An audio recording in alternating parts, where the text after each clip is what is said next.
Así que está grabando. Fíjate si lo tenés configurado, por las dudas. Es que yo he estado antes, el año pasado tuvimos una visita en una clase de traducción, que no fue mi clase, pero una clase de francés. Me invitaron, entonces vino un traductor y hubo una invasión de pornografía infantil, que es la peor invasión que puede existir en el mundo.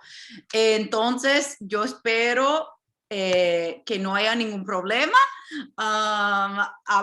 por el estilo, y voy a iniciar esa reunión. Bienvenidos todos. Yo soy profesora Gutiérrez Kerns, y es un gran placer recibir a nuestro invitado, el poeta Gabriel Urrutia, quien nos va a hablar de sus poemas. Hemos organizado la charla en como 4 etapas, ¿no? Va a hablar de su persona, su palabra, su poema, o sea, el proceso, y su país. Así que tenemos esa división.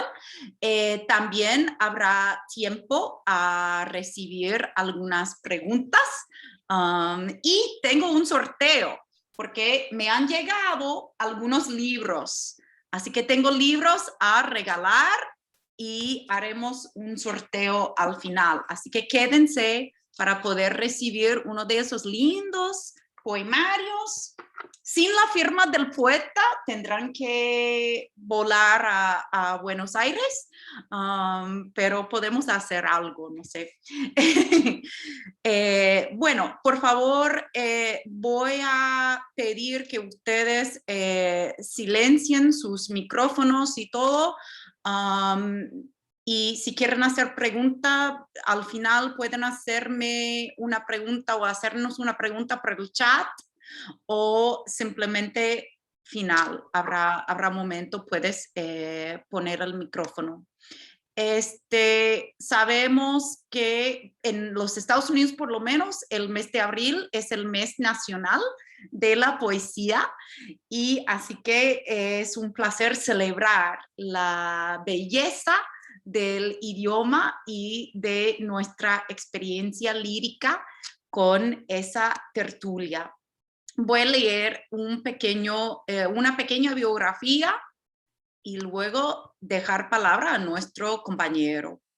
Gabriel Urrutia es poeta y periodista venezolano, reside en Argentina, ha publicado los libros La Breve, con Movimiento Poético de Maracaibo, Neymarú, con Ecaque, Prosario para leer desde el exilio, Negro sobre Blanco, y Poemas ordinarios para los tiempos modernos, con Niña Pez.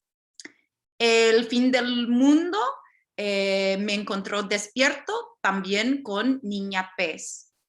Es creador del podcast Maldita Poesía y obtuvo, entre otros reconocimientos, el primer lugar mención poesía del concurso interuniversitario de la Universidad Católica Cecilio Acosta, con el poema El Problema.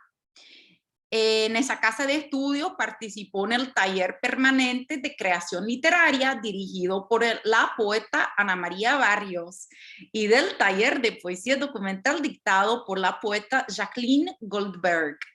Así que, por favor, queremos darle la bienvenida y un fuerte grito de War Eagle de parte de la Universidad de Auburn, la Facultad de Lenguas y Literaturas y la Sociedad Honoraria Sigma Delta Pi. Gracias por venir, Gabriel, y ahora me voy a callar para que hables tú. Bueno, ahora sí hablo yo. Se van a dar cuenta que me gusta hablar, que hablo un montón además. Primero nada, gracias Ana. Cuando recibí tu correo en diciembre, fue como uno de los mejores regalos que me trajo el Niño Jesús, o Santa. Y bueno, ya veníamos hablando de este encuentro y teníamos como la ansiedad de que se diera y bueno, acá estamos, gracias a los que están acá, que son tus alumnos, a los invitados de la universidad, amigos, familiares, algunos alumnos también, me encanta verlos por acá. Y bueno, nada, no sé, Hanna, si me das permiso para compartir, por favor, no sé si puedo ahora.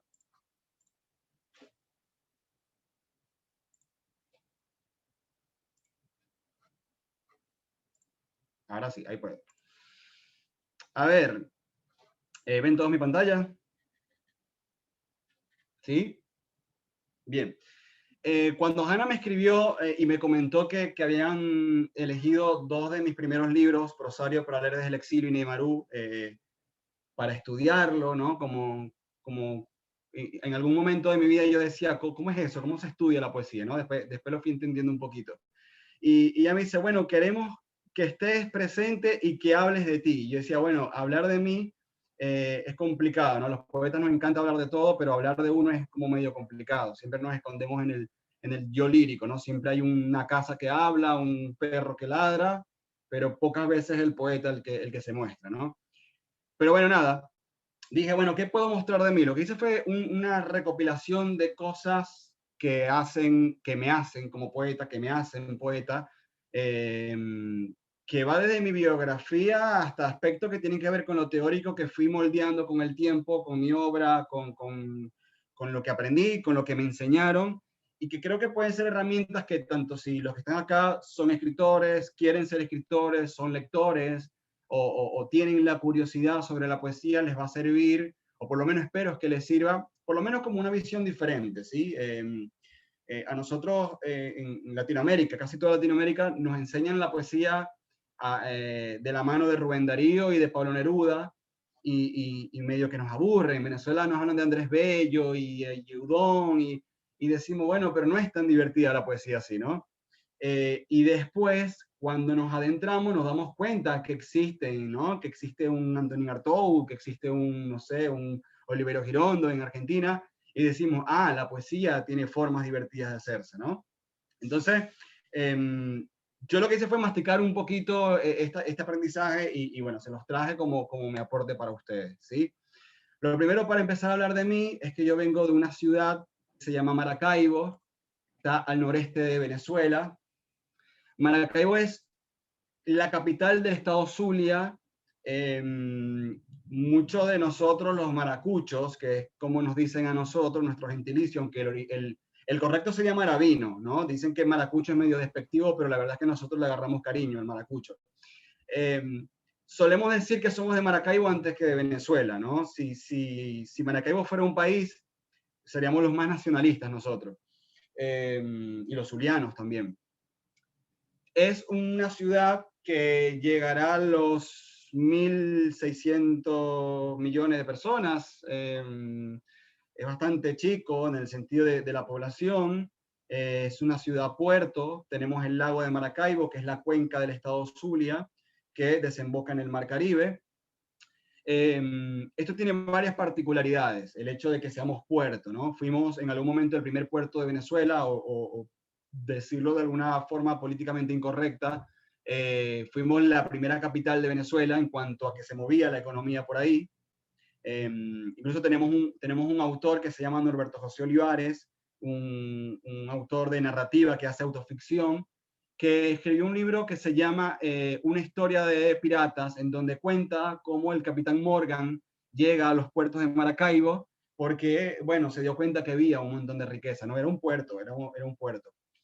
Y algunas de las características que tenemos los maracuchos tiene que ver con esto, somos gritones, ¿no? Hay algunos poetas maracuchos sobre todo, que dicen que eso tiene que ver con el hecho de ser puerto, porque las calles nuestras, si ven la foto que les tengo ahí, nuestras casas en lo que es el casco central o la ciudad principal, eh, son techos altos, casas altas, ventanales altos, y eran calles bastante angostas que iban siempre hacia el puerto, ¿no? Entonces, lo que cuentan los historiadores del Zulia y de Maracaibo es que cuando los barcos llegaban para comunicarse desde el barco con la gente en el pueblo, tenían que gritarse, ¿no? Entonces, esa es la excusa para justificarnos nuestro tono de voz, porque gritamos durísimo, gritamos y estamos todo el tiempo como si estuviéramos peleando. Eh, Somos muy groseros, decimos muchas groserías, muchas vulgaridades, yo no las voy a decir aquí por respeto, pero en el día a día somos muy, muy ordinarios, como quien dice, ¿no?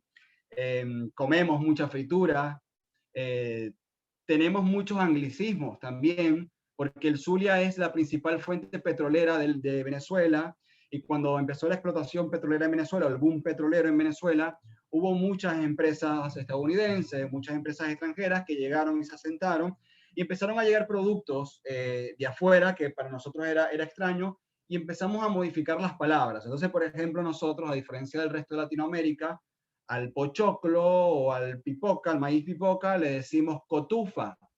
Y la explicación de esto es que llegaban los sacos en los barcos que venían desde Estados Unidos con un maíz que estaba preparado para esto y decía en grande corn to fry.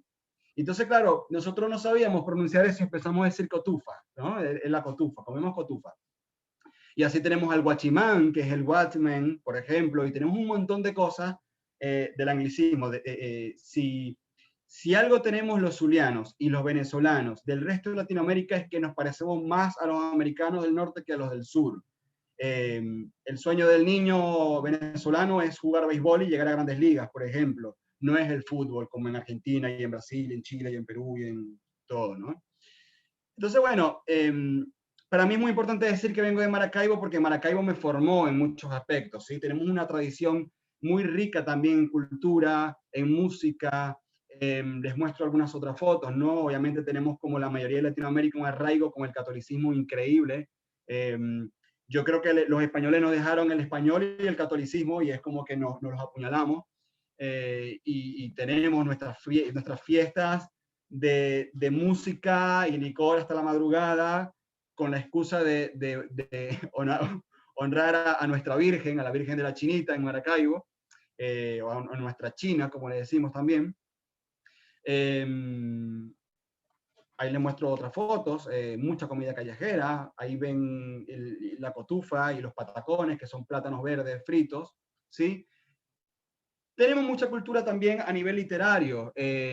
Nosotros tenemos como práctica, o es muy fácil encontrar en nuestros abuelos, en los tíos de un amigo, el abuelo de un amigo, que son practicantes de algo que se llama décimas, ¿sí? La décima, esta composición poética de 10 versos, octosílabos, normalmente rima A, B, B, C, C, D, D, A, tal. Y es casi una práctica, casi como quien juega al fútbol en el sur. Nosotros en Maracaibo hacemos décimas y cantamos, ¿no? Cuando vamos en las calles de lo que vendría siendo el Empedrado, Santa Lucía, nuestras zonas como históricas, es fácil encontrar a alguien que hace décima, ¿no? Bueno, hay una foto de lo que vendría siendo un conjunto de gaita. Nosotros tenemos lo que se llama gaita, no como la gaita española, ¿no? Sino es la gaita zuliana, que es un estilo musical que tiene un golpe muy parecido al golpe andino de Chile, al golpe andino argentino, se parece mucho incluso al chamamé argentino, al golpe de tambor del chamamé, a la música peruana de los Andes, pero cambian algunas cosas a nivel musical que no voy a profundizar en eso, pero básicamente se toca con esto que ven que tiene como una varilla, que es el furro o el furruco, le dicen también. Eso es cuero de vaca o cuero de chivo, lo hacen también. Eso es una varilla de bambú que lo que hace es que cuando se frota, vendría siendo lo que en la música pop es el bajo, hace el bajo de la gaita, ¿sí? Después está la tambora, que se toca en la madera, en el cuero, y el cuatro venezolano o cuatro llanero, que también se utiliza en Colombia, por ejemplo, familia del ukelele, quizás más conocido a nivel popular, a nivel del pop, ¿no? Ahora todo el mundo toca ukelele. Y después se agregó esto que nos llamamos charrasca, que no es más que el güiro colombiano, pero de metal, es un sonido más brillante, ¿sí? La importancia de la gaita zuliana tiene que ver con que la mayoría de sus composiciones fueron originalmente de protesta. La gaita nació como una forma de protestar, ¿sí? Es verdad que existe la gaita romántica, es verdad que existe la gaita de otros temas, pero en esencia la gaita siempre fue una voz del pueblo, ¿no? Una voz protesta. Pero además, yendo al tema literario, casi siempre se escribían las canciones en octosílabos en décimas, ¿sí? Casi siempre era más o menos esa la figura. Yo traje acá un fragmento de una gaita que le escribió Luis Ferrer, llamado El Poeta del Lago, que dice: bajo la noche estrellada y el catatumbo de fondo, en el horizonte hondo brilla tu luna plateada. El lago besa la orilla preña de espuma y de amor. Hay que ver el esplendor de mi tierra maravilla, y es de madre tu calor mi tierra del sol amada. Hay varias cosas que destacar. Primero, el Catatumbo. Tenemos el rayo del Catatumbo en la cuenca del Catatumbo, que es parte del lago de Maracaibo, o lo que vendría siendo la cuenca del Zulia, que es el único fenómeno mundial que básicamente es un rayo que aparece unas 250 veces al año y tiene unas 60 descargas. Es un rayo literalmente que cae 60 veces. Y que bueno, ha sido estudiado porque ocurre y ya. O sea, no es que todavía no existe la explicación técnica, pero bueno, surgió ahí. Y si a los maracuchos nos faltaban cosas por sentirnos orgullosos, decimos, tenemos el único fenómeno natural que descarga tanta energía, ¿no? También dicen que es el principal productor de ozono, ¿no? Que de alguna forma ayuda a nuestra capa de ozono.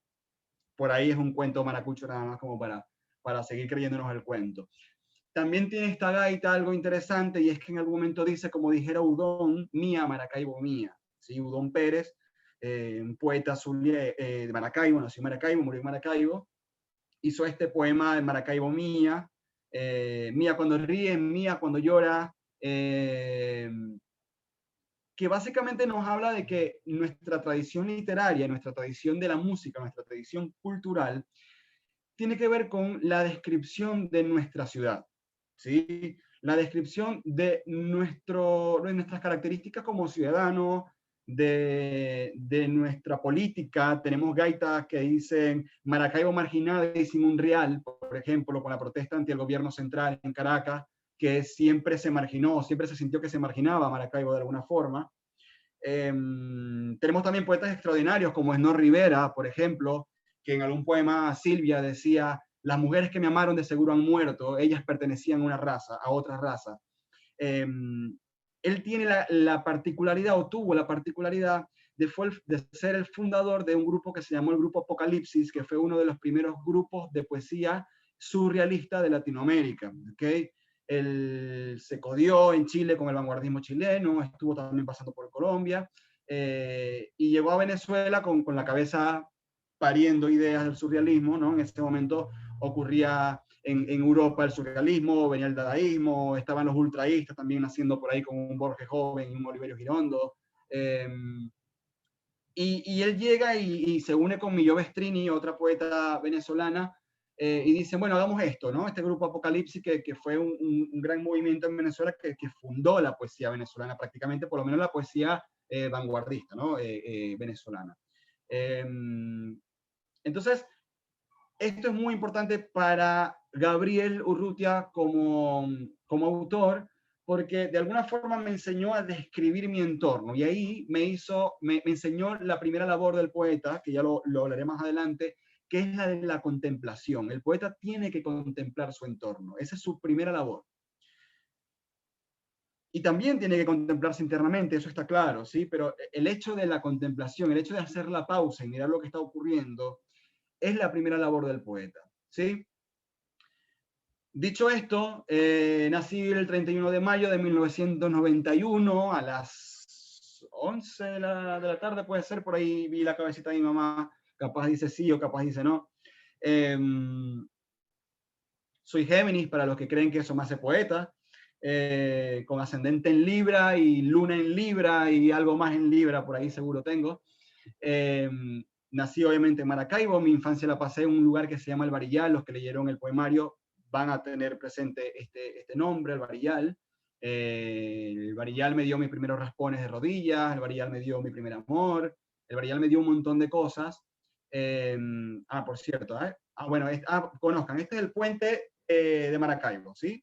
El puente Rafael Urdaneta, que une lo que vendría siendo la zona oeste del Zulia con la zona sur y la zona este, y nos termina de conectar con el país más fácil, ¿no? Porque lo otro es bajar y hacer todo un trayecto bastante largo. Antes del puente existía el ferry. Tenemos una beta que dice, cuando el ferry no existía y el lago querías cruzar, te podías embarcar en un ferry de noche y día. Pero luego surgió la modernidad, llegó el puente, las cosas se hicieron más fáciles, se pasa en media hora el puente. Y es tan increíble lo que les digo del tema de la descripción de nuestra ciudad, que incluso tenemos bandas de rock, como es TLX, por ejemplo, en donde tienen un disco que se llama 33 minutos en auto, que literalmente es lo que dura el viaje por el puente sobre el lago. Y aunque ninguna canción menciona el puente ni Maracaibo, teníamos que tener la referencia del puente porque así somos nosotros, ¿sí? Esta es otra vista del lago. Obviamente les dije que somos una zona petrolera, así que para nosotros era normal, muy normal, ver barcos petroleros, ver hundimientos de barcos petroleros también. Nuestro lago, a diferencia de otras ciudades que han sabido querer a su lago, la ciudad de nosotros creció a espaldas del lago, y eso implica muchas cosas. Implica no aprovecharla turísticamente, implica la contaminación, implica que por mucho tiempo fue básicamente desecho, ¿sí? O sea, hay muchos barcos que se hundieron, mucho desecho petrolero que cayó. Existe el chiste, ¿no? El chiste interno, la broma interna en Maracaibo, que el que se baña en el lago sale con un tercer ojo, ¿no? Por esto de la radiación y del petróleo. Pero bueno, no deja de ser hermoso nuestro lago, nuestros atardeceres. Eso que ven ahí es la orilla de algo que llamamos la vereda del lago, que es un gran parque que está hecho sobre una isla, una especie de islote artificial que se une con la ciudad. Hay una parte de Maracaibo que da con la orilla del lago que es artificial completamente, ¿sí? Y ese soy yo. Tengo ahí unos 4 o 5 años teniendo mi primer acercamiento y mi primera frustración artística. Yo quería bailar, porque estábamos haciendo un acto de joropo. Joropo es un ritmo venezolano también del llano, que se baila muy acelerado, es muy difícil bailarlo, y yo quería bailarlo y la verdad es que era muy malo. Entonces me dijeron, no, mira, mejor sostén la bandera. Entonces, claro, si yo no les cuento esto, pero yo les puedo decir que yo estoy declamando ahí un poema y queda bien, ¿sí? Yo se los cuento de confianza. Pero bueno, fue mi primera frustración artística, pero además fue uno de mis primeros acercamientos con el escenario, ¿no? Yo creo que a partir de ahí tengo muchos encuentros con el escenario en distintas épocas. Participé en bandas, toqué rock, toqué piano, toqué violín, hice música en general, hice radio. Así que nada, estuve como desde chiquito, ¿no? En un escenario frustrado, ¿no? Pero estaba ahí. Pero además quiero dejarles esta imagen porque quiero hablar de un tema súper importante que tiene que ver con todo esto de dónde nací, de qué soy, de dónde vengo, a dónde voy, como dicen unos temas de Versuit Vergarabat en Argentina. Y tiene que ver con la voz poética. Hay un tema hay un poeta que se llama Elías, Peroso Elías, si no me equivoco, maracucho, que una vez le preguntaron, ¿cuándo te consideraste poeta? O sea, ¿cuándo empezaste a decir soy poeta, no? Y decía, algunos piensan que empieza por ejemplo, con la publicación del libro, con el hecho de que otros te llamen poeta, o con simplemente el significado que tenga para uno, ¿no? Yo creo que es muy importante que el poeta que se considere poeta tenga bien claro el tema de la voz poética, porque un poeta sin voz poética todavía está crudo, todavía le falta sazón, le falta cocinarse, y la voz poética se forma, y esto es algo que quizás ustedes que lo estudian, que lo están estudiando, me van a decir, Gabo, estás equivocado, pero desde mi experiencia yo creo que la voz poética se forma desde que uno nace, porque la voz poética tiene en sí mismo una carga de qué decimos, cómo lo decimos, cuándo hacemos silencio, cuándo dejamos de decir cosas por lo que sentimos o no. Tiene que ver con lo que dicen tus padres, por ejemplo, en la casa, o lo que no dijeron, lo que se callaron, las groserías que salían. La voz poética desde chiquito se está formando, ¿sí? Después decidimos ser poetas o no. Pero cuando decidimos ser poetas y dedicarnos a eso y empezamos a involucrar teoría y empezamos a leer y empezamos a agregar nuevas cosas, lo único que hacemos es expandir la voz poética, pero la voz poética viene desde hace tiempo, ¿sí? Yo, por ejemplo, mi primer libro que recuerdo conscientemente fue un libro que se llama El coronel no tiene quien le escriba, de Gabriel García Márquez. un libro chiquitito, chiquitito, pero intenso como Gabriel García Márquez, que yo no sé si tenía la edad realmente para leerlo, pero lo leí. Y fue una experiencia muy increíble, ¿no? Porque además ese libro te acerca a la muerte, te acerca al sufrimiento, te acerca a la felicidad con poco, te acerca al amor, te acerca a un montón de cosas que probablemente no las entiendas en ese momento, ¿no? Y que cuando pasa el tiempo de repente dices, ah, mira, Gabriel García Márquez me lo había advertido, ¿no? Entonces, todo esto hace a la voz poética, ¿no? Entonces yo digo, hay que experimentar, la experimentación, la experiencia acumula, va acumulando cosas que hacen a la voz poética, ¿no? Entonces decimos, ¿cómo podemos hablar de una voz propia? O sea, ¿cuándo podemos hablar de una voz propia? Básicamente cuando nosotros sentimos que aunque cambiemos el tono, aunque cambiemos el tema, hablemos de muerte, de exilio, de vida, de lo que queramos, cambiemos la tesitura y leemos más agudo y leemos más grave y de repente somos Pizarni con una con un, ¿cómo se llama? Con un agotamiento literario o somos un Benedetti enamorado, pero la voz sigue siendo la misma, decimos, encontré mi voz. Puede mutar, claro que sí, porque cuando yo tenía 5 años y estaba cantando ahí, probablemente muy desafinado, tenía una voz blanca, aguda de niño, pero yo estoy seguro que muchas cosas que veí a esa edad, que aprendí a esa edad, las llevo conmigo hoy, porque yo lo que soy es un cúmulo de lo que viví. Entonces la voz, mi voz propia que vengo desarrollando desde ese momento, sigue siendo la misma y he cambiado el tono y ahora tengo la voz más grave, un poquito echada a perder por los trasnochos, ¿sí? Pero mi voz es mi voz, ¿sí? Entonces, yo les hago una consulta a ustedes. ¿Cuántos de ustedes se reconocen la voz? O sea, cuando ustedes se graban, ¿no? O sea, graban una nota de voz. Si ustedes no supieran que son ustedes y la escuchan, ¿podrían reconocer su propia voz? Y ese es un ejercicio interesante porque si ustedes piensan en su mejor amigo, en su novio, en su ex, en su mamá, en sus abuelos, pueden pasar 30 años y ustedes levantan ese teléfono y saben quién les está hablando del otro lado. Pero ustedes mismos reconocen su voz. Y entonces ahí es donde viene realmente el tema de la voz propia o la voz poética. No tiene que ver con el desarrollo técnico, tiene que ver con que ustedes mismos reconozcan cuál es su voz y que puedan leerse y decir, ah, eso lo escribí yo, ¿no? Entonces, yo creo que tenemos que buscar eso. Primero, ser capaces de reconocerlo, ¿sí? De reconocer nuestra voz.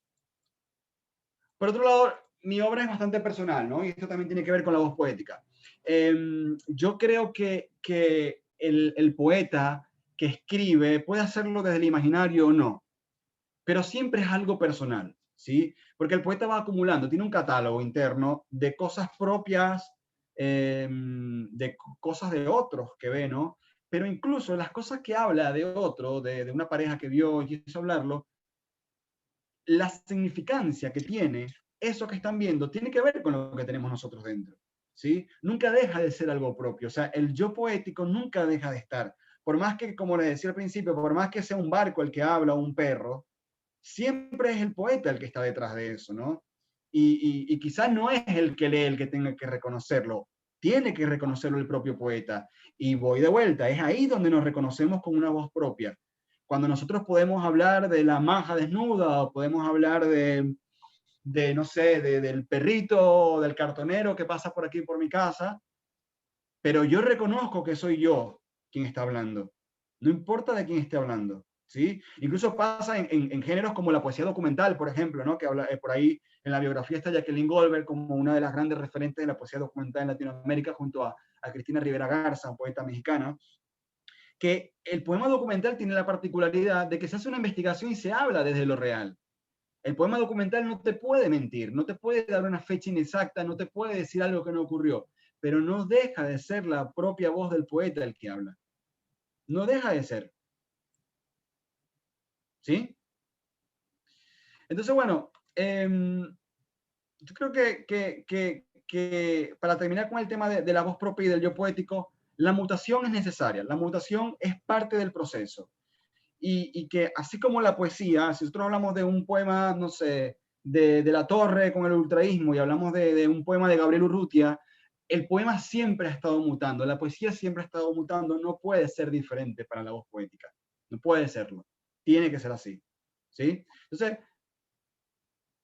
creo que el primer consejo en cuanto a los que quieren ser escritores, no le tengan miedo no le tengan miedo a la mutación, no le tengan miedo a hoy escribir de una forma y al otro día desechar los puntos y decir no vuelvo a hacer puntuación en mi vida.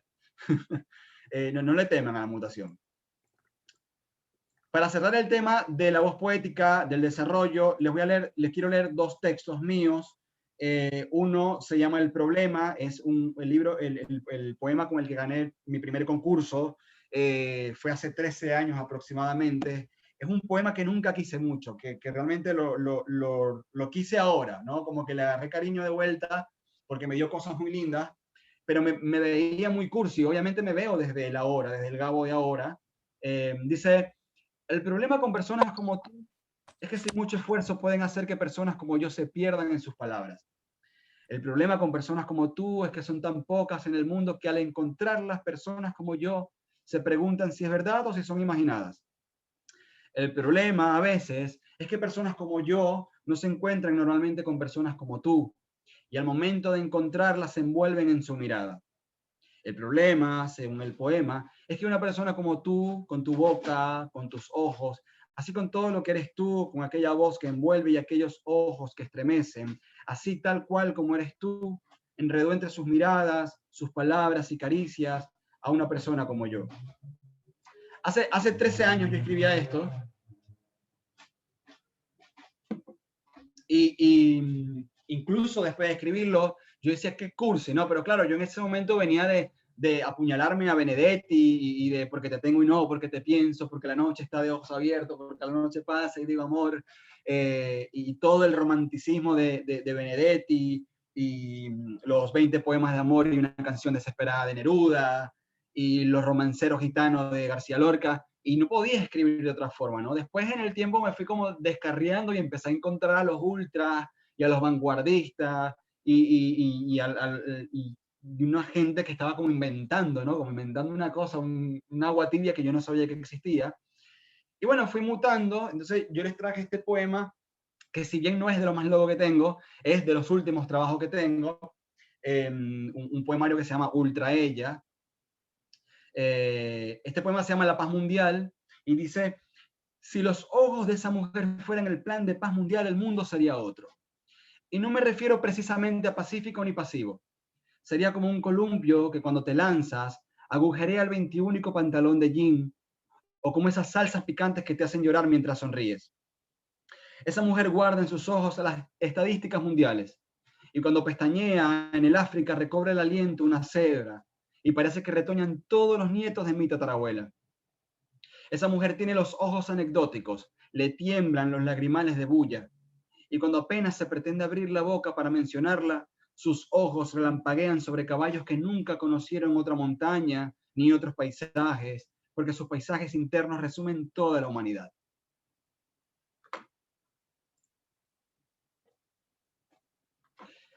Bueno, sigo hablando.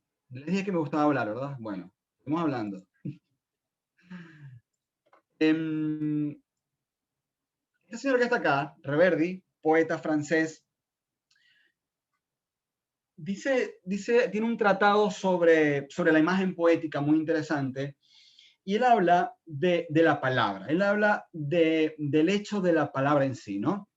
Él dice: los humanos, las personas, como animal que razona, o como único animal que razona, por lo menos hasta nuestro entendimiento, sentimos miedo ante las cosas que no conocemos. Desde el inicio de la humanidad, le teníamos miedo a las cosas que no conocíamos, ¿no?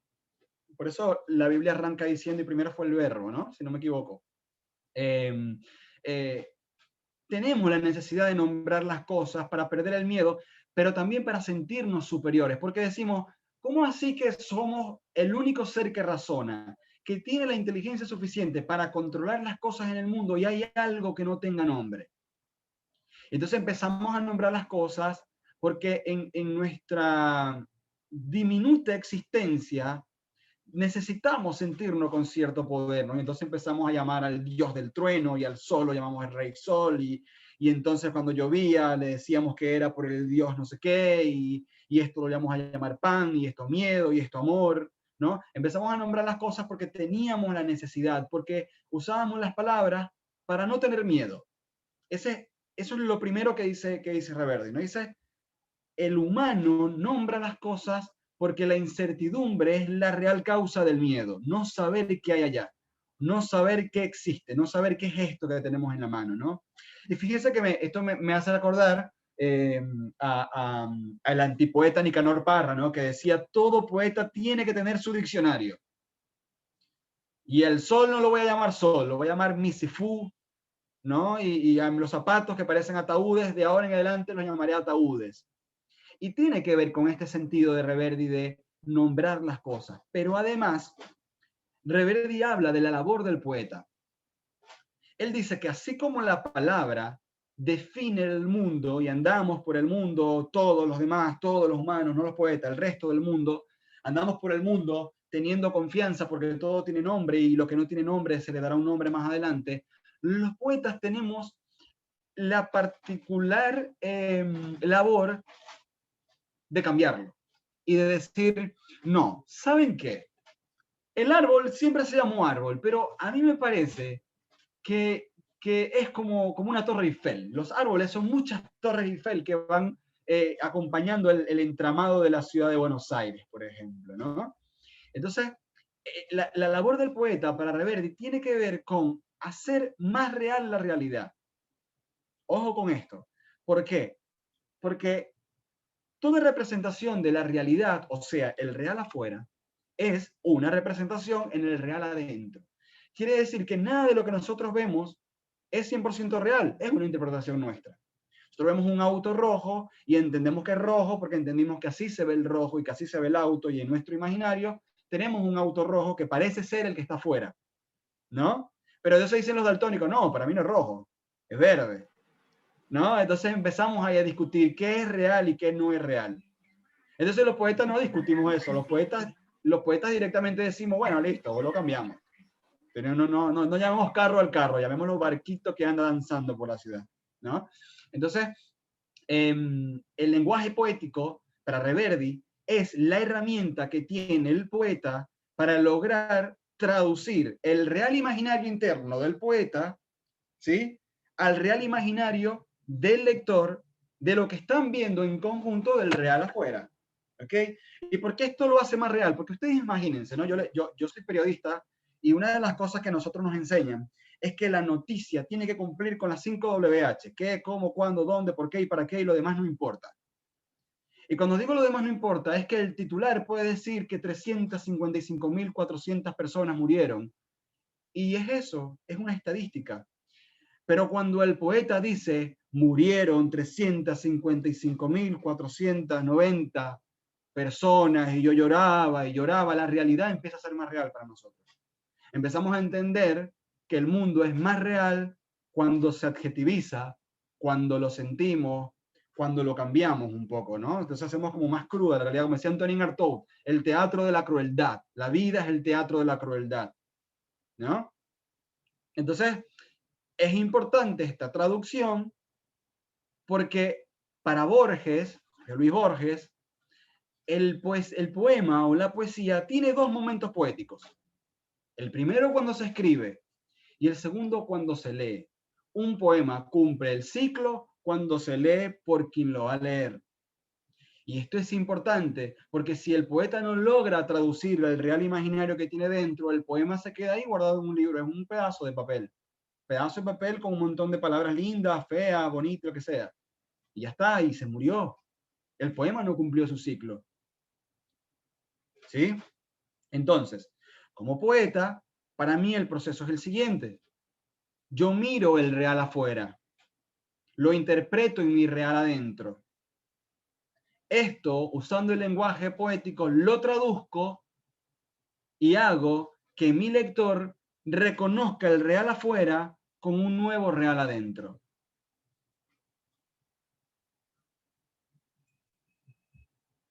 ¿Sí? Creo además en que el lenguaje poético tiene que ser directo y un cachetazo, una trompada en la cara. ¿Por qué el boxeo es tan popular? Porque el boxeo no se anda con cambios técnicos y 10 contra 10 y hay uno que es delantero y el otro es defensa y el otro. El boxeo va directo a las piñas, va directo a lo animal. ¿Sí? ¿Por qué seguimos haciendo estadios como si fueran coliseos romanos? Porque nos encanta el cachetazo, nos encanta el golpe en la cara. Nos encanta, pero no lo admitimos tampoco, ¿no? Y entonces decimos, bueno, vamos a acariciarnos la piel con algo más lindo, ¿no? Pero cuando viene el poeta y te clava el cachetazo, dice, no sabía que necesitaba esto. ¿Sí? Entonces, creo en un lenguaje poético como cachetazo, creo que el lenguaje poético y el poema es el resultado de la tachadura, creo que el lenguaje poético tiene que tener un trabajo, creo que el lenguaje poético no puede ser simplemente un vómito o un regurgitar algo que siento dentro, hay que tener un trabajo poético. Y se lo está diciendo a alguien que no estudió literatura, que estudié mi poesía, que estudié la poesía porque me interesaba. Hay que trabajar el poema. El poema está ahí para verlo, para leerlo, para redescubrirlo, para tacharlo, para borrarlo. ¿Sí? Yo creo que un poema, cuando puede ser concreto, puede ser más concreto aún. ¿Sí? Y aprendamos de la generación beat, por ejemplo, aprendamos del realismo sucio, que ellos se sacaron los eufemismos y dijeron el sexo es el sexo y la mujer es la mujer y las drogas son las drogas y el alcohol es el alcohol. Saquemos las frases medianeras, porque no hace falta. El lector es más inteligente de lo que nosotros pensamos los poetas. A veces subestimamos al lector y decimos, no, vamos a dárselo de cucharadita, como si fuera una medicina, porque pobrecito el lector no va a entender qué le dije. No, sí entiende. Y si no entiende, mejor, porque lo dejamos ahí media hora intentando descifrar qué quisimos decir y por ahí descubre algo nuevo. Entonces, no subestimemos al lector. ¿Sí? Dicho eso, también quiero que entendamos que la sociedad en la que vivimos hoy es muy vertiginosa y que como poetas, los poetas, cada vez tenemos menos oportunidad de dar el cachetazo. Mientras más nos tardemos, menos cachetazo damos. Ustedes piensen que para el año antepasado se tenía estimado que la atención de los videos para la gente que consume redes sociales estaba alrededor de los 30 segundos. Para este año se espera que sea de 15 segundos. O sea, pasados los 15 segundos, ya la gente perdió el interés en tu contenido. Imagínense si ustedes le dan un poema de 3 páginas. Cuando vayan por el quinto verso, ya no van a entender nada, no lo van a querer leer y el cachetazo que estaba al final del poema no lo van a leer. Entonces el poema no cumplió su ciclo, que era cachetear, que era dar un puñetazo. Un profesor de música, Carlos Medrano, gran maestro del violín, maestro, director, que me dio una de las grandes enseñanzas de la música y lo apliqué en el poema. El consumidor recuerda la primera línea y la última línea. En el medio se le olvidó. Entonces, si ustedes no son buenos haciendo un buen inicio, esmérense en hacer un buen final, porque si no ese poema murió. ¿Sí? Estamos en un mundo vertiginoso, no podemos darle chance al aburrimiento. Si queremos calar como poetas, hay que dar el cachetazo de entrada. Y de última, bueno, hacemos un remate al final, ¿no? Voy a hablar algo que tiene que ver con el poema. ¿Y por qué voy a hablar de esto? Yo doy talleres de poesía, ya creo que dije, estaban algunos alumnos acá, pero más allá de quienes llegan al taller con esta pregunta, pasa mucho que hay lectores que se están acercando, gracias a las redes sociales, a la poesía, pero tienen dudas, ¿no? Y una de las grandes dudas es, ¿qué es la poesía? ¿No? Ese es uno de los grandes planteamientos. ¿Ya? O a veces pasa, por ejemplo, que dicen, amigos, ¿no? Que me dicen, Gabo, mira qué buen poema encontré, y me lo pasan, y es una gran y fabulosa frase de autoayuda que, lo tengo que decir, no tengo problema con eso, pero reconocer qué es el poema y qué es la poesía nos va a hacer entender que no todo es poesía y que no es todo es un poema. ¿Ok? El poema tiene una función, la poesía tiene una función. Entonces, lo primero que quiero decirles es de qué habla la poesía. Según Víctor Bitz, un profe y poeta chileno, si no me equivoco, dice que la poesía habla de tres cosas primordiales. El poema o la poesía dice tres cosas principales. Lo primero que dice es que nosotros, a diferencia de la filosofía, no somos sujetos individuales, independientes, que tomamos decisiones, sino que somos sujetos sujetados. ¿Qué quiere decir eso? Que en nuestra vida siempre estamos sujetados a algo. Y puede ser temporal o no. ¿Mm? Yo nací con el pelo en rulo. Si yo en algún momento hubiera querido tener el pelo liso, yo me lo puedo planchar, me puedo hacer queratina, me puedo hacer lo que ustedes quieran. Pero eso no me deja de estar sujeto a que yo nací con el pelo rulo. ¿Sí? Y así vamos en el tiempo sujetos a una situación económica, sujeto a un desinterés de una persona, sujeto a un teléfono, sujeto a un auto, sujeto a un gobierno, sujeto a una pandemia, por ejemplo, ¿no? Quiero acotar acá que esto probablemente sea 100% real en la poesía occidental, porque la poesía oriental tiene una magia diferente. La poesía oriental pueden estar flotando en el aire y estar hablando de ranitas que saltan en el estanque. La verdad es que yo admiro mucho a la poesía oriental, a la poesía asiática, porque creo que tienen un desprendimiento increíble, ¿no? Pero bueno, a nosotros no nos pasa. En Occidente estamos todo el tiempo sujetados a un montón de cosas y como cada vez tenemos nuevas cosas que nos sujetan. Entonces, la poesía habla en primer lugar de lo que estamos sujetos, ¿no? A lo que estamos sujetos. Después, la segunda cosa que dice la poesía es sobre el vínculo. Somos personas sujetadas a un vínculo. Siempre tenemos vínculos amorosos, afectivos, laboral, tenemos mascotas, ¿no? Nos enamoramos de los animales y cuando se mueren nuestras mascotas, sufrimos y hacemos poemas, como mi poema Karina, hacia una gatita, ¿no? Somos como más sufridos los occidentales, ¿no? En la poesía, entonces estamos todo el tiempo sujetados, todo el tiempo vinculados. Pero además, dice una tercera cosa que es, pero yo creo que es una de las cosas más primordiales de lo que habla la poesía, y es la insuficiencia del lenguaje.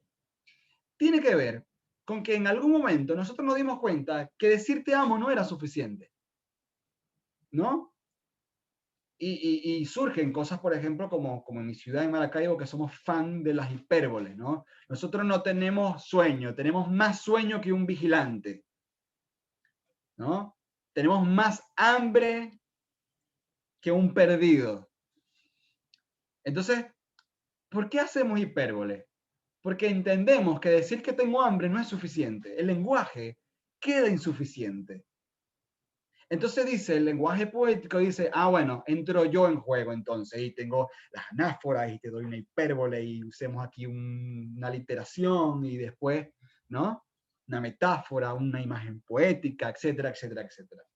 Entonces la poesía dice que somos sujetos sujetados, que estamos vinculados todo el tiempo, y que necesitamos al lenguaje poético, porque el lenguaje es insuficiente. ¿Sí?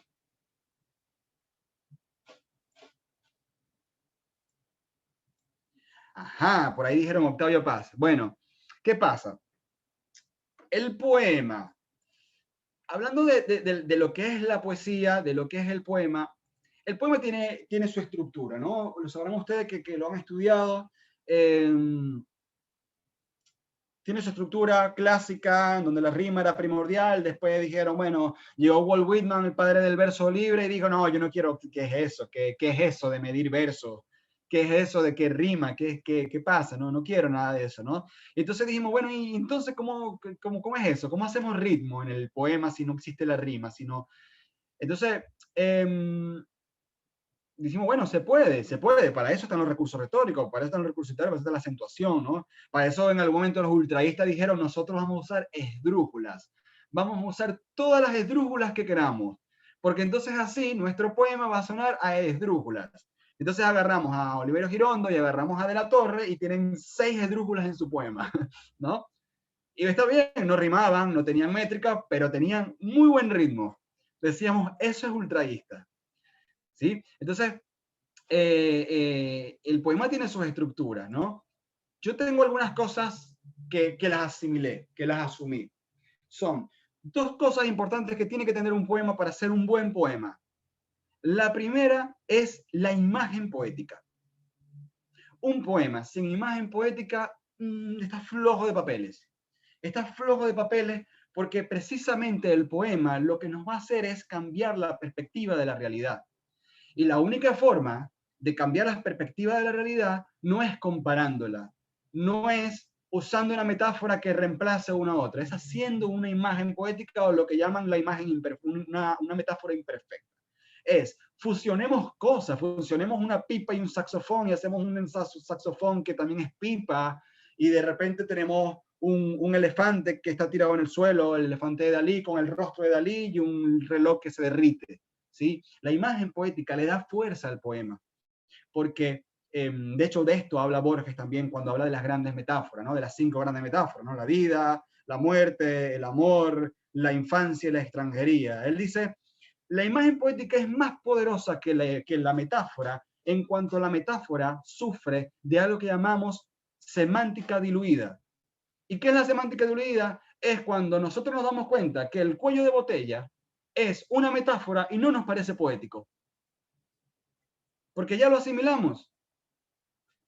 Que decir estoy mareado, podríamos tranquilamente decir que un día un capitán en un barco estaba en tierra y sintió lo que se sentía estar en el mar picado y dijo estoy mareado, de mar picado. Y hoy en día ninguno de nosotros lo piensa porque la tenemos asimilada. Tenemos la semántica diluida, ya no es poético. Esto no ocurre igual con la imagen poética, porque es tan compleja que es difícil asimilarla en nuestro día a día. Y entonces toma su lugar poético. Dice, yo existo aquí para hacer poesía. ¿Sí? Y el segundo punto que yo creo que es muy importante, y creo que es lo más importante, y es lo que separa al poema de una frase motivacional, es la resonancia. Está mal, Gabo, yo siempre digo tío Gabo, está mal leer autoayuda, leer... No, no está mal. Lo que pasa es que son cosas diferentes. El que lee una frase motivacional está leyendo lo que necesita leer en ese momento. Y la frase normalmente no tiene resonancia. Dice lo que quiere decir. Mañana será un mejor día. Es todo lo que quiero decirte. Y está bien, es la cucharada que hoy necesitas. Pero el poema, con su resonancia, tiene la particularidad de decir lo que no dice el poeta.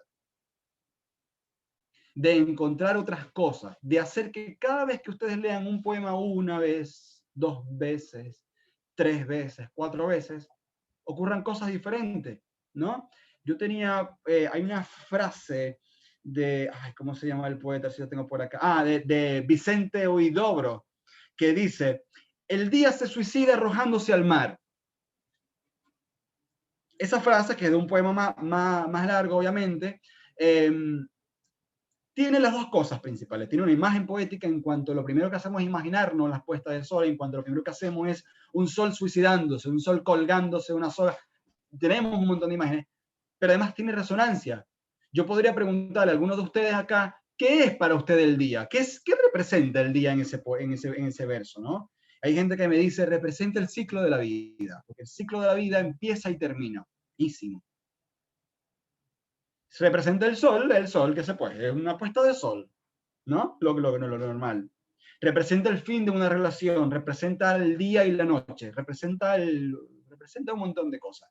Y ahí está la resonancia. Un poema que tenga imagen poética es un gran poema, pero un poema que no tenga resonancia no es un poema.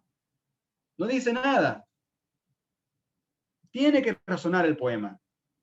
Y no tiene que ver con que alguien se siente identificado, ojo. Porque Prosario para leer desde el exilio es un poemario muy personal. Neymarú es un poemario muy personal. Es muy difícil que nosotros realmente leyendo a otro poeta, no sé, por ejemplo, leyendo a Cortázar y a su maga, por ejemplo, ¿no? De repente yo no viví todo lo que vivió Cortázar, pero había resonancia en lo que él decía.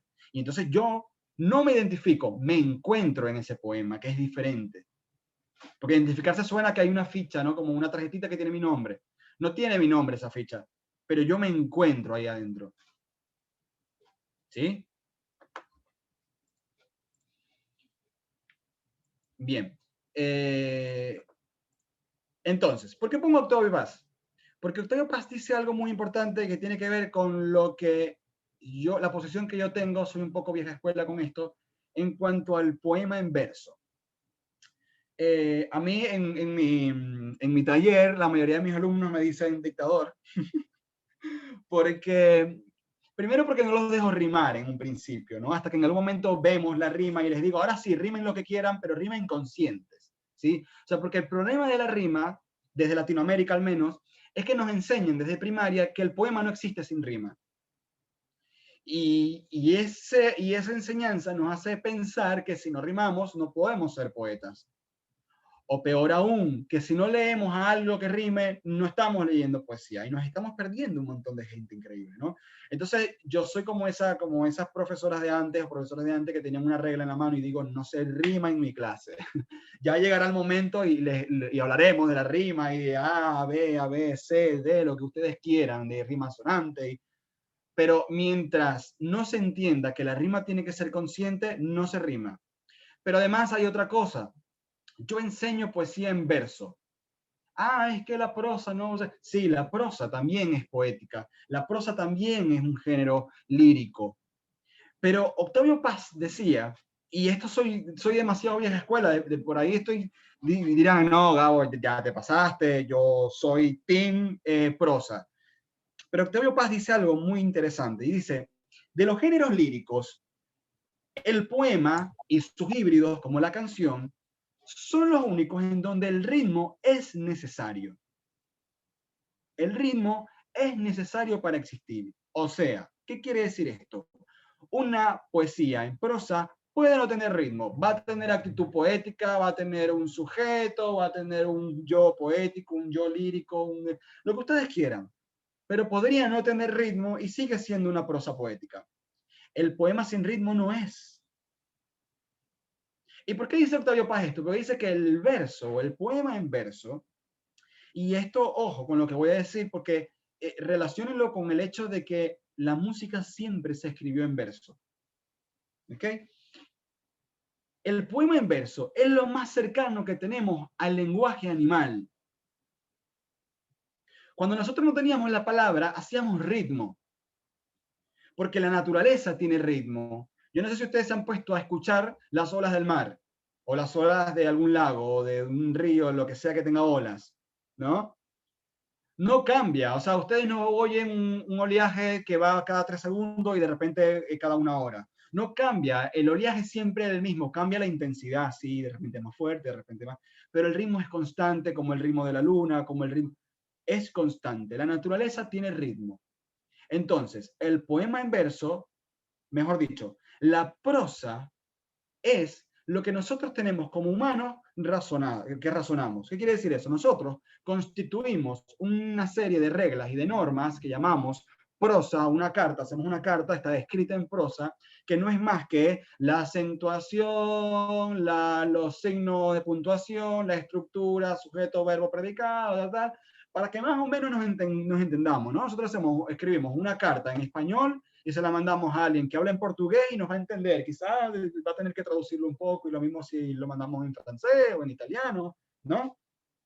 La prosa nos crea un estándar, ¿no? Como en la sociedad hemos vivido creando estándares, creando leyes, creando cosas cuadriculadas que nos hacen no descarriarnos, no salirnos, ¿no? Que el torrente no se salga del caos. En cambio, el poema en verso tiene la particularidad de que va más cercano al ritmo animal, que va más cercano a nuestro ritmo interno. Entonces yo creo que si ustedes, como lectores o como escritores, les gusta la poesía en prosa, está bien, pero denle la oportunidad al poema en verso, siéntanlo, busquen el ritmo, lo van a encontrar y se van a dar cuenta, se van a sentir como un pueblo autóctono que todavía no descubrió el lenguaje y utiliza los tambores para comunicarse con una tribu a la distancia que solamente entiende de ritmos. El poema en verso es lo que más nos acerca a ser animales. Y por eso es que el poema nos pausa y nos da cachetazo. Porque nos acerca a lo que nos encanta, a nuestro animal interno. ¿Sí? Por eso ponía Octavio Paz. Octavio Paz dice eso, amo Octavio Paz además. Creo que lo que aportó al vanguardismo latinoamericano es increíble. Creo que lo que hizo también como profe, como tutor, Samuel Loyola, por ejemplo, gran poeta también mexicano, que fue pupilo y estuvo muy cerca de Octavio Paz, nada, no podía no mencionarlo, además que, bueno, me da un espaldarazo con el poema en verso. ¿Ok? Entonces, para los que están acá por el tema de estructura, básicamente la poesía tiene una estructura básica que incluye el título, ¿sí? Ojo con esto porque es importante. El título es importante, tanto si está como si no está. Porque el hecho de que esté o no esté, dice. Un título te puede arruinar el final, un título te puede crear expectativa, el título es importante y es parte de la estructura poética. Después tenemos obviamente el verso como unidad mínima, ¿sí? Ya hablaremos del verso. Tenemos también obviamente la estrofa, ¿no? Como acumulación de los versos, tenemos el ritmo. Eso básicamente. Pero hay algo que yo les quiero aportar, y es que, y esto es un poco loquito, en mi país existe un poeta que se llama Rafael Cadenas. Rafael Cadenas es uno de los poetas latinoamericanos más traducidos a idiomas. Rafael Cadena ganó hace poco el premio Reina Isabel, pues, no me acuerdo. Rafael Cadena es el mayor Reina exponente. Sofía. Reina Sofía. Rafael Cadena es para mí uno de los más grandes exponentes junto a Luis Alberto Crespo de la poesía venezolana contemporánea, ¿no? Yo no lo conozco, pero estoy muy cerca de él gracias a la poeta María Gabriela Rosas, también una gran poeta que es como todo el tiempo está con él y entonces siempre me cuenta anécdotas y eso. Pero yo siempre tengo trabajos intensos, ¿no? Cuando escribo un libro, cuando estoy en proceso creativo, suelo tener semanas intensas de dormir poco, de investigar, de leer. Y en una de esas noches tuve una epifanía. Soñaba, y miren qué loco los sueños de los millennials, ¿no? Soñaba que estaba en un live de Instagram, me estaban entrevistando, y se conecta el poeta Rafael Cadenas, y quien me entrevista dice: poeta, Rafael, le presento a Gabriel, que bueno, es un poeta joven, ¿qué tal? Me gustaría que se conozcan, ¿no? Esto ocurre todo en mi sueño, yo estoy soñando esto. Y inmediatamente yo recibo un mensaje, yo no sé si les ha pasado, pero reflexionen esto. ¿Cuántas veces ustedes en sus sueños han visto la pantalla de un teléfono? Tengo un artista amigo, Flores Solano, un artista plástico increíble, búsquenlo, en verdad su trabajo es increíble, de Caracas, que él siempre le hace esta pregunta a la gente: ¿alguna vez soñaron con la pantalla de su teléfono? ¿No? Vuelvo al sueño. Me llega un mensaje de Rafael Cadena, es la primera vez que sueño con un teléfono, y por eso es que yo lo digo que es una epifanía, porque yo estaba quizás más despierto que dormido. Y me envió un puntito. ¿Vieron cuando la gente envía un puntito como para recordar algo? Como ping, ¿no? Como dejó esta marca aquí por las dudas. Y al rato me escribe, me dice: Gabriel, leí tu obra, me gustó, pero quiero enseñarte algo. Y entonces me empieza a pasar unos dibujos y me dice: te voy a enseñar la esencia de un poema.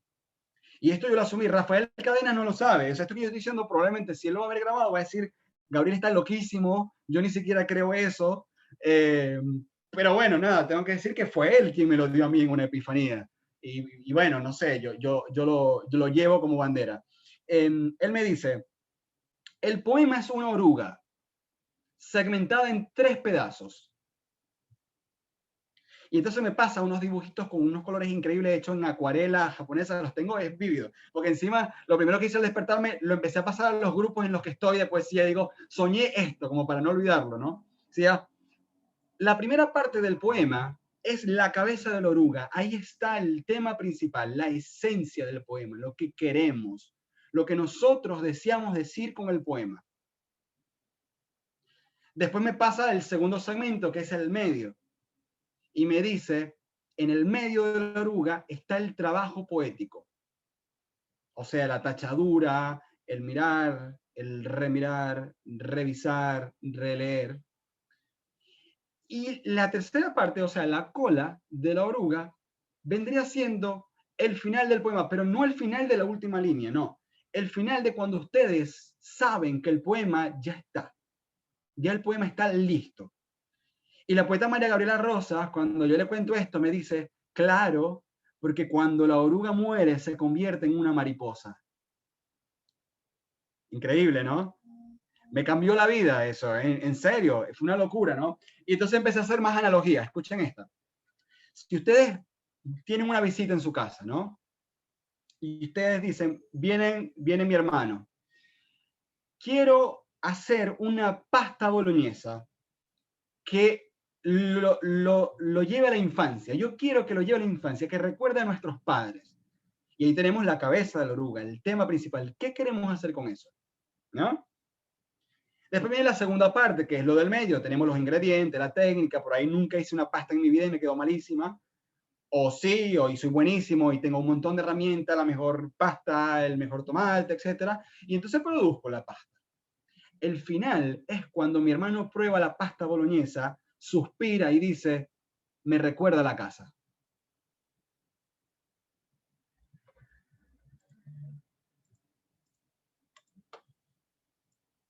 Bueno, gracias obviamente a Rafael Cadena por esa epifanía. me la llevo. Y llévensela ustedes. Pueden decir que yo lo inventé. O sea, pueden decir que Rafael Cadena me lo dio en una epifanía, pero por las dudas digan que fue un invento mío, nada que ver con Rafael, no vaya a molestarse. Bueno, pasamos a un punto un poco más cercano a mi ahora, ¿sí?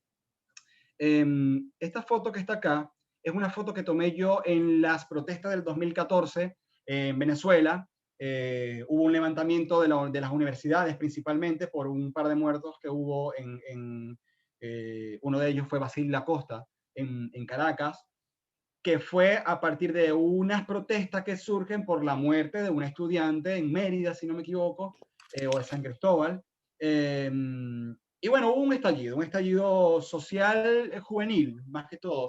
La sociedad, en Venezuela, la sociedad en algún punto tenía mucho miedo de salir, tenía mucho miedo porque las veces que salieron perdieron trabajo, fueron botados de trabajos importantes estatales. Entonces los universitarios decíamos, bueno, lo único que tenemos que perder nosotros es tiempo, ¿no? Tiempo y de repente graduarnos más tarde. Y salimos a la calle. Eso fue en el 2014, fue antes de venirme a Argentina. Yo tomé esta foto y después yo leía y hacía este texto que dice, vivo aquí en la ciudad de ellos porque en la mía me hicieron extranjero, ¿sí? Eso lo está en Prosario para leer desde el exilio. Y esta frase es muy importante porque cuando yo llego a Buenos Aires, ahí le voy a poner un poquito de fotos de Buenos Aires, en México estaba Zacarías Zafra, prologuista ahora de la nueva edición de Prosario, un poeta también increíble que hace TED Talks sobre la poesía, escribe para The Washington Post en español, habla mucho del hecho de ser extranjero, ¿no? Él hablaba de una mutación que estaba ocurriendo para nosotros los venezolanos sobre la palabra exilio, ¿no? La palabra empezó a cobrar otra forma para nosotros, porque entendíamos que no hace falta un decreto ni una patada del gobierno de turno para estar exiliado. Una de las cosas que yo creo en las que son muy buenos los dictadores, los populistas, los que trabajan con el verbo, ¿no? Los que desde el poder, es que saben hacer muy bien el trabajo sucio sin embarrarse las manos. ¿En qué sentido? La primera vez, la primera vez que yo me sentí exiliado no fue cuando salí de Venezuela, fue cuando nos empezamos a dar cuenta que habían vecinos que se encargaban de delatar lo que hacíamos. Cuando tenía gente que conocí toda mi vida que iba a la policía a decir, ojo, que él estuvo en la protesta, ¿no? Entonces uno, incluso pasó con familiares, uno decía, me siento extraño en mi propia casa, estoy exiliado de mi propio vecindario, estoy exiliado de mi propia familia, ¿no? Entonces, la concreción fue venirme a Buenos Aires, pero no es que el exilio ocurre por un paso de frontera, ¿no? Y pasará en Estados Unidos con quienes llegan indocumentados, que lo mirarán raro, o quienes llegan indocumentados a un país latinoamericano, siendo de un país de al lado, como pasa hoy en Venezuela cuando llegan, por ejemplo, a Colombia o a Brasil, que están exiliados, incluso estando exiliados de su país, están exiliados en el país nuevo. ¿Sí? Porque el exilio tiene que ver con un tema de no hallarse. ¿Sí? De no hallarse, de no encontrarse en los sitios donde antes te encontraba, ¿no? Y hoy muchas de las cosas que ocurren en Venezuela es algo que llaman el síndrome del mochilero, ¿no? O el síndrome del viaje mochilero. Y es que muchos han vuelto a buscar lo que dejaron y se dieron cuenta que no estaba, que ya no existe. ¿Sí? Ahora bien, si hay algo que yo les tengo que agradecer al chavismo en Venezuela, es que nos puso a crear afuera de Venezuela, ¿no? ¿Qué tienen en común, por ejemplo, la generación del 45 uruguayo, Charly García en Argentina, García Lorca? El conflicto. Ellos crearon en el conflicto. Las mejores obras de Charly García las hizo y las tocaba con una, lo cuenta Fito Páez, con una pierna en el piano, diciendo fuck you al gobierno militar mientras lo estaban buscando para clausurar el bar y meterlo preso porque él estaba cantando en contra de los militares, ¿no? Y la generación del 45 con Benedetti ahí adelante se tuvieron que ir de Uruguay y volvían y salían de vuelta porque se iban para Chile y tampoco los querían en Chile porque Pinochet era amigo de Uruguay, del uruguayo. Y el conflicto hace que se manifieste el arte, porque el arte es lo que nosotros tenemos como humanidad para expresar lo que llevamos dentro. Y lo que llevamos dentro es una procesión en Latinoamérica. Es una procesión de años. Y ojo, porque yo soy de los que creo en que Latinoamérica sufre de algo que yo llamo el siempre colonialismo, ¿no? El siempre colonizados. Y es que siempre he sentido que el mundo avanza, ¿no? Que el mundo avanza y nosotros seguimos con las Malvinas, seguimos con las venas abiertas de América Latina, de Galeano, seguimos con los españoles y con que somos el patio trasero de Estados Unidos. Y es como que es como un latinoamericocentrismo, ¿no? Es como sentimos que todo lo que ocurre en el mundo tiene que ver con una política hecha y pensada para cagarse en Latinoamérica. Es como, yo creo que si los latinoamericanos pudiéramos ser un país en el mundo, seríamos los argentinos o los maracuchos. Creemos que todo lo que ocurre tiene que ver con nosotros, ¿no? Y ojo, porque no es creer que no existió un colonialismo. Claro que sí, porque de hecho el colonialismo nos hizo hoy hablar español, nos hizo hoy sufrir de alguna forma la religión, sufrir de alguna forma nuestros políticos. Ustedes piensen que cuando la colonia llegó a Venezuela, digo, a Latinoamérica, nos enseñaron sobre el Mesías, nos enseñaron sobre el rey, nos enseñaron sobre que hay alguien que tiene la capacidad de tomar la decisión por nosotros y de mejorarnos la vida con poco. ¿Y eso qué logró? Logró un Pinochet, logró un Perón, logró un Chávez, logró un Maduro, logró figuras mesiánicas en todo este tiempo que no hemos sabido desprendernos de eso, pero tampoco tenemos la culpa del todo. Realmente venimos con ese error de fábrica desde nuestra colonia, ¿sí? Pero ¿qué pasa? No somos los únicos países colonizados. Porque Estados Unidos no nació de la nada, por ejemplo. ¿Sí? Pero nuestra diferencia es que nos encanta el arte. Y como nos encanta el arte, sufrir crea los mejores poemas de Latinoamérica. Entonces, bueno, nada. Yo creo que el arte basta. Sí creo que el arte basta. Pero es una pregunta que les hago a ustedes después. ¿El arte basta?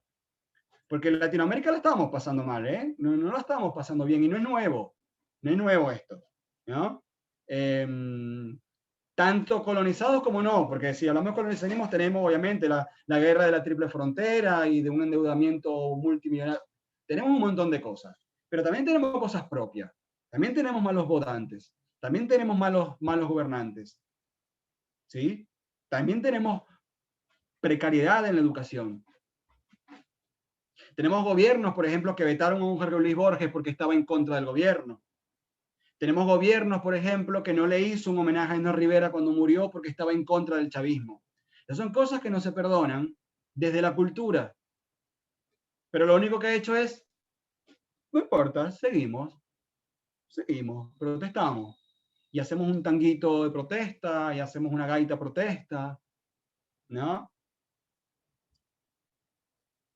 A ver, un par de fotos más de Buenos Aires. Para los que no lo conozcan, esto es el Puente de la Mujer, en Puerto Madero, una de las zonas más caras, más ostentosas de Buenos Aires. Esto sí es por el conurbano, perdón, por el centro de Buenos Aires, cerca del obelisco, famoso obelisco. Esta es La Boca, claramente el mejor equipo argentino de fútbol. No sé qué pensarán por acá, por ahí de Córdoba, no sé qué piensan. Y bueno, ahora les voy a hablar un poquitito mío sobre mi obra, ya para ir cerrando. Yo les dije que hablaba mucho. Gracias por aguantarme. Entonces, cuando tenemos 2 horas hablando, no sé cuántas horas. Después que yo pasé por la Universidad Única en el taller de la profesora Ana María Barrios, una poeta argentina además, yo descubrí que la poesía era una pasión como lo es la música, ¿sí? Así como yo tenía amigos que no paraban de tocar la guitarra, yo no paraba de leer poesía, y de buscar libros, y de escribir, y escribía, y tachaba, y escribía, ¿sí? Pero además en el taller me di cuenta que existía gente que vivía de la poesía. Y dije, ¿cómo así? Que hay gente que escribe y además vive de eso, ¿no?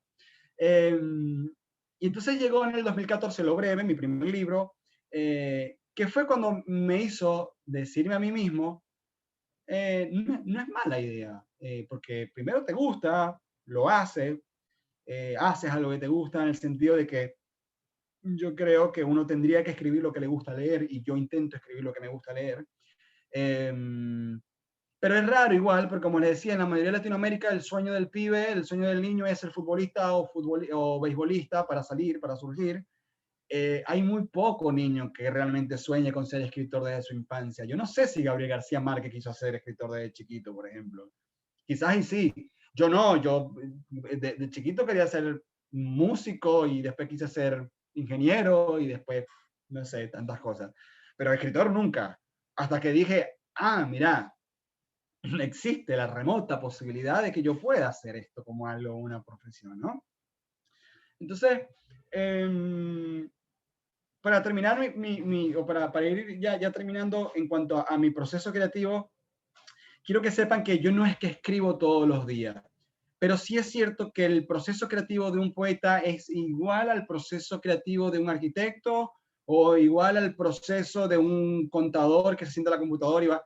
Es un trabajo, y esto quiere decir con que no basta con vomitar, con tener un reflujo de inspiración. Hay que trabajar, hay que mimar a los poemas, hay que arrugar la hoja si hace falta y echarlo y empezar desde cero. Entonces, mi proceso no es diferente a esto. Mi proceso no es diferente a crear contenido para redes sociales, por ejemplo, ¿sí? Dicho redes sociales, la profe Hanna me decía algo me dio un término que yo nunca lo había utilizado, pero que me hizo pensar y que no tengo problema con él, y es el derecho de ser un poeta millennial, ¿no? Y es un punto muy interesante que yo lo trato sobre todo con el tema de la actualidad. Yo, además de poesía, mejor dicho, yo hago poesía en general, es lo que hago, ¿no? Pero más allá del poema, busco también otras formas de llegar a través de colaboraciones, hago podcasts, ahora estamos grabando unos temas para Spotify con textos recitados, estamos haciendo un montón de cosas que es propio del millennial, eso estamos claros, pero además creo que también es propio de hacia dónde está evolucionando lo editorial, ¿sí? La industria editorial. Porque yo creo que los millennials estamos siendo la transición entre los centennials y la generación pasada de escritores que están como en los límites, ¿no? Y derecha e izquierda. ¿En qué sentido? Nuestra generación anterior, el escritor dependía del libro y dependía de una editorial grande que lo publicara, dependía de hacer un bestseller, dependía.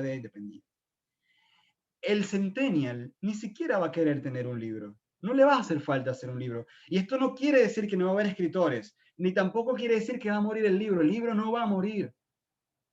El libro no va a morir, ni físico ni electrónico. El electrónico cada vez va a agarrar más fuerza, claro que sí, pero no va a morir ninguno de los dos. Pero lo que sí es cierto es que el negocio del libro muere, porque ya no es negocio para una editorial hacer un libro, porque el consumidor ha cambiado. Yo tengo hoy más lectores en Instagram y en Patreon que consumen mi contenido exclusivo, o en Spotify que escuchan mi podcast, o que van a mis recitales, que libros comprados. Entonces, para mí como poeta, y obviamente para la editorial como editorial, no le es negocio hacer un libro. Entonces el libro va a ser un objeto de colección, como lo es el vinilo hoy en día, ¿no? Un objeto de colección. Qué lindo, tengo el libro del poeta firmado, pero no es el primer lugar del consumo. ¿Qué va a pasar? ¿Qué pasa? Que los millennials, a pesar de que entendemos esto, todavía soñamos con el libro, todavía soñamos con ver nuestro nombre ¿no? en mi biblioteca. Al centennial no le va a pasar esto. El centennial, ¿qué un libro? ¿Qué es eso? No, yo hago mi contenido en Patreon, en Instagram, en Twitter, no sé lo que sale en ese momento. Y lo que va a hacer la editorial, para mí, es que va a tener que mutar, y la editorial se va a convertir en lo que mutaron las disqueras hoy en día, o las casas de músicos hoy en día, en agencias de talento, en administrar el talento, en apoyarlo, en darle difusión, en ayudarlo de parte técnica, no en hacer libros. Yo creo que el libro es eso, el libro lo vamos a extrañar como primer lugar de lectura, pero ya no va a ser el primer lugar de lectura. Y bueno, eso es lo que quería darles. Fueron 2 horas, creo, de charla. Gracias por escucharme atentamente, si lo hicieron. Espero que hayan anotado, creo que hay información que por ahí les puede servir. No me queda nada más que darle la palabra a Hanna y listo. Y además decirles que estoy súper contento, esta que quiero que sepan. ¿Sí? Así que Hanna, he terminado. Pues muchísimas gracias, un verdadero placer. Yo también tengo el sorteo y he apuntado todos los nombres porque eso nos ayuda con la universidad. Para mí, y espero que para todos los alumnos y los demás invitados, espero que les haya servido esta pequeña tertulia. Pues yo estoy súper contenta porque surgieron algunos de los nombres de nuestra clase y la terminología también. Así que pueden volver a ver la grabación. Y en cualquier momento, hay una cosa que quería señalar, Gabriel, que estuvo en nuestra universidad Cristina Rivera Garza. Sí, Sí, hace unos años estuvo de profesora visitante durante qué un semestre linda. y ofreció varias ponencias, una tertulia, un taller extraordinario sobre la poesía documental. Así que Qué lindo, qué lindo. en otro momento te lo paso. Pues bien, Sí, sí. tengo los números aquí de todo el mundo, así que cada persona tiene un número. Yo no sé qué haré para la gente en el extranjero, si enviarles un libro o alguna camiseta de nuestra universidad, no sé si llega. Yo no tengo tanta confianza en el correo internacional, pero de alguna manera buscaremos solución. Así que primero tengo esta edición de Prosario para leer desde el exilio, que es la nueva versión. Y eso va para, déjame ver, aquí pongo el número. Uy, perdona, espera. Yo no soy muy bien como Vanna White. Y eso va para Chiquela Bradley. ¡Woohoo! Chiquela, quien se va a graduar prontito.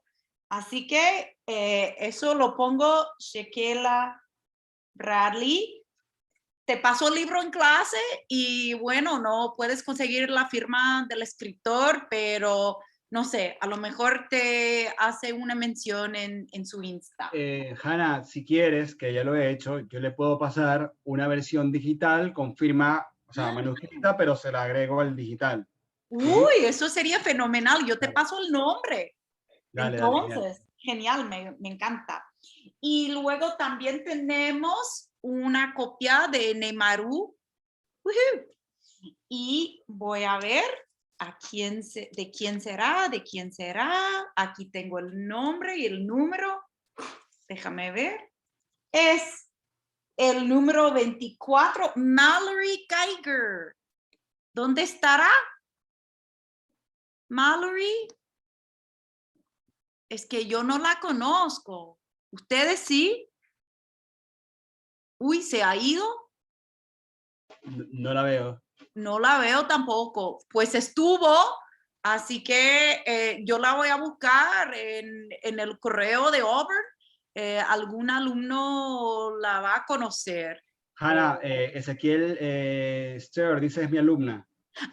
Genial, Ezequiel. Entonces, yo te doy el libro y bueno, bueno, ya ve, es poesía bastante íntima, así que le va a encantar. Es mejor que yo le dé el libro en vez del profesor Steer, me imagino. Pero eso se puede comentar en otro momento. Así que para Mallory voy a apuntar su nombre. Y entonces a todos los invitados saben que la semana que viene también vamos a recibir la visita de otro poeta y tendré libros a que regalar y a final del mes celebramos el picnic poético. Eso se hace en persona en nuestro campus. Lamentablemente creo que van a insistir en que nos pongamos todavía las mascarillas a pesar de estar al aire libre. Yo me la quito, pero bueno, no voy a... Hanna, Sí. disculpa, ahí escriben en el chat que tienen una pregunta, no sé si vas a dejar un espacio para Sí, preguntas. claro, Mira, claro. Genial. Dime. Sí, esa pregunta Sí, la es mío. tenemos. ¿De quién es? Mía, ya no. Fran. Sí, Fran, por supuesto. Sí, yo tengo una preguntita, si puedo hacer. Bueno, en primer lugar, muchas gracias por la charla y por las palabras tan interesantes. También gracias a Yana por iluminar siempre nuestros caminos, que Yana es un torrente de ideas maravilloso y tus poemarios me han gustado mucho. Mis preguntas eran acerca de Neymaru, porque fue la obra que leí, y si me lo permites, las puedes contestar o no, como tú desees. Y he observado que hay una constante en Neymaru de la que yo estaba muy enamorado y que he visto también en algunos poetas contemporáneos actuales, que yo llamo como la constante de esta momentánea eternidad. Hay como un placer en el tiempo y en el instante. Y quería preguntarte que si crees que, o cómo es para ti importante esta perdurabilidad del instante en tu poética. Ok, yo soy, desde lo personal, ¿no? Creo que todo momento es un instante, ¿no? Y que todo instante puede durar un montón, ¿no? Hablando del tiempo como relativo, ¿no? Viste que siempre dicen, cuando estás muy aburrido, el tiempo pasa lento.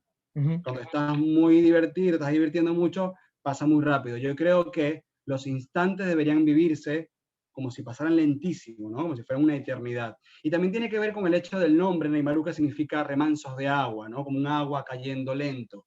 Entonces, creo que la constante en el poemario tiene que ver con el hecho de ver una cascada que está en constante vuelta y vuelta, ¿no? Y que la cascada se alimenta de sí mismo y es como que nunca termina, pero está avanzando. Entonces sí, estoy de acuerdo con esa constante y es algo que creo que no solamente está en Neymaru, creo que lo llevo en general en mi poesía. Sí, muy interesante porque disfruté muchísimo porque las descripciones a veces llegan a momentos sublimes de la existencia que todos tenemos y de los que recordamos en un pasado, pero que yo creo que son comunes al ser humano. Y por eso creo que tu poesía era tan cercana y me ha llegado tanto.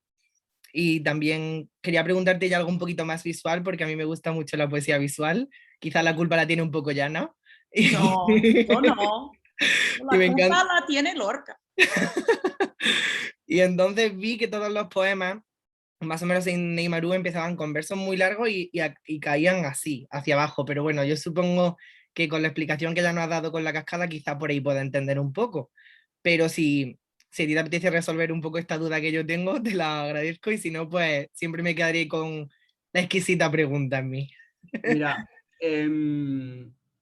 no te quiero matar la ilusión, pero no fue del todo intencional, ¿ok? Ujú, Pero sí es cierto que en la escritura del poema existe el tema, lo que hablaba del ritmo, y que una de las cosas que hacen que haya ritmo es el juego de los versos canónicos y los versículos, ¿no? ujú, Entonces, esta idea de hacer que estos poemas de Neymarú se lean de tal forma que parezca que empieza con el mayor ímpetu, pero va cediendo hacia la caída, ¿ok? ujú, Hay algo de intención, ¿sí? Sí hay algo de intención, pero voy de vuelta, no es que lo pensé así, es que la búsqueda del ritmo me llevó hacia eso, ¿ok? ujú.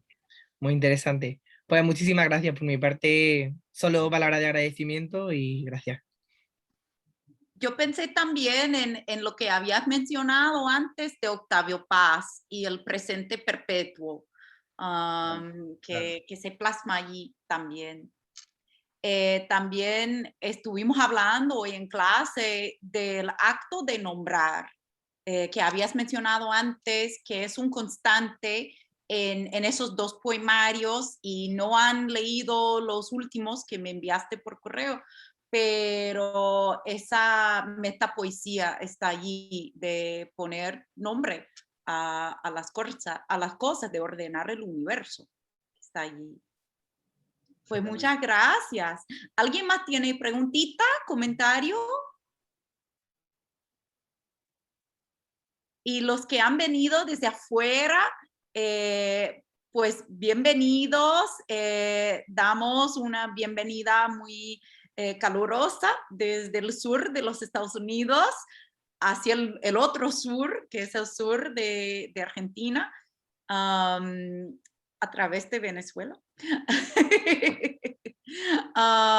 Y pues cualquier cosa, por favor, que sabrán contactar conmigo y pues esperamos a leer los otros poemarios, Gabriel, que me enviaste. ¿Para cuándo estarán saliendo o cómo podemos conseguirlos Ok, esos acá en Estados poemarios, Unidos?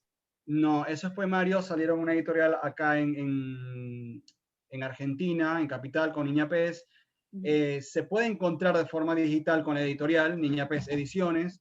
Ok. Entiendo que no hay ya, o quedarán un par de ejemplares, pero se está estudiando si la idea de reeditarlos en Amazon, como está esta edición de nuevo, para que, bueno, para que llegue a otros lugares. Así que nada, les estaré avisando probablemente. Genial, genial. Y a ver si, bueno, tú y yo hablaremos de algunas traducciones después, de unas versiones bilingües posiblemente. Pues muchas gracias a todos por venir. Ha sido un placer y que disfruten del mes de la poesía. Muchas gracias. Chaucito. Chao, nos vemos.